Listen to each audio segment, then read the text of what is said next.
has gone to your expectation. God bless you all.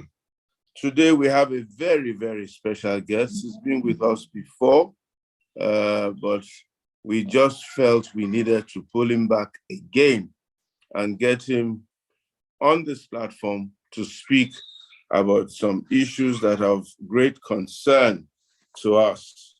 Victor Lutenco is currently the Senior Program Coordinator of the Migration Management and Head of Sub-Office with the International Organization for Migration.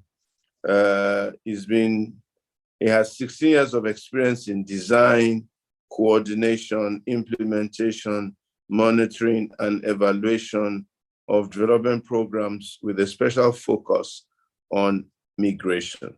He has worked with government entities, international organizations, and NGOs in Moldova, his home country, as well as in the US, in the Russian Federation, Italy, Armenia, Belarus, Central Asia, and Mongolia.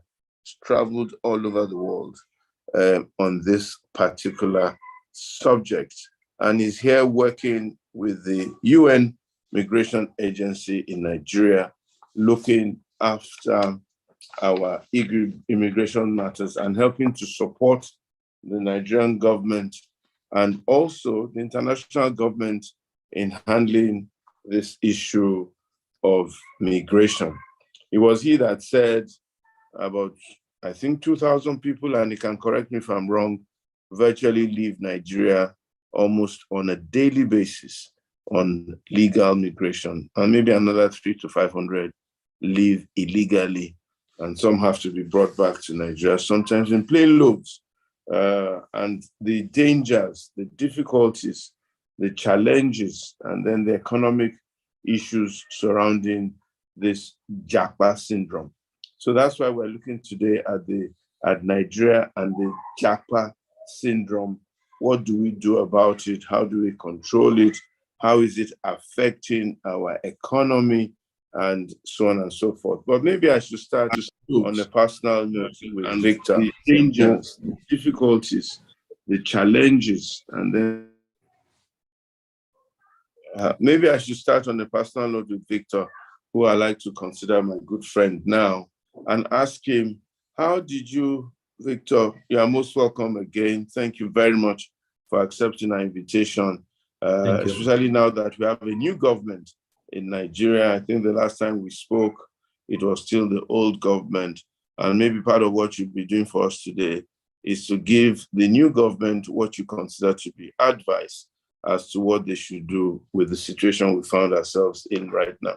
Well, maybe I should start on the personal note, as I said, and ask you, how did you get involved in all this immigration business?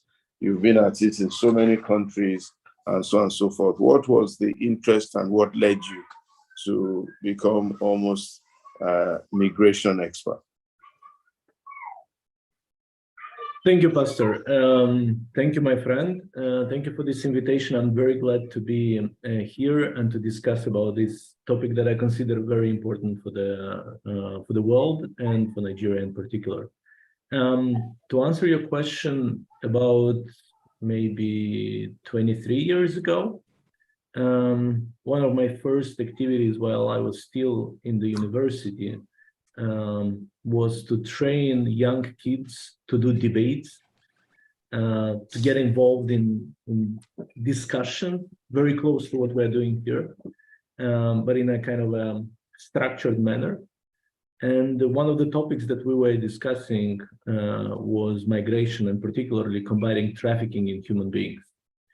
And at that time, I was approaching it just as one of the subjects, but little by little, I became interested in that and got more involved into details and into the thinking how to improve the tactics to combat trafficking.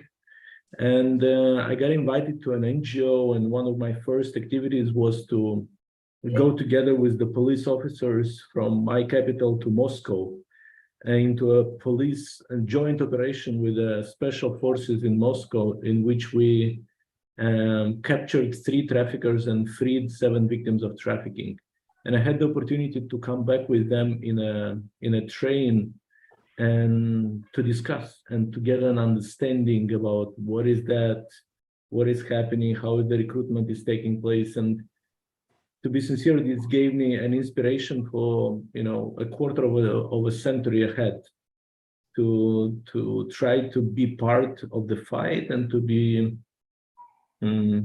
one active person on one side trying to minimize the negative impact of migration, and on the other side trying to capitalize on the positive side. This is how I started. Oh, fantastic. See how life and fortune takes us. What is the state of migration all over the world? I don't know if you have a helicopter view or whatever view of what the migration figures are here and there. I know you did help me with some statistics some time ago, and thank you very much for that. It was quite a well-received speech at the University of Lagos a couple of weeks ago. So what's migration like in the world? And from a global point of view, how is it affecting the world? And is there a crisis looming and things like that? What do you think? Migration is growing. In 1970, we had about 85 million migrants all around the world, which represented 2.3% of the global population. Today, we have close to 300 million, which is 3.6%.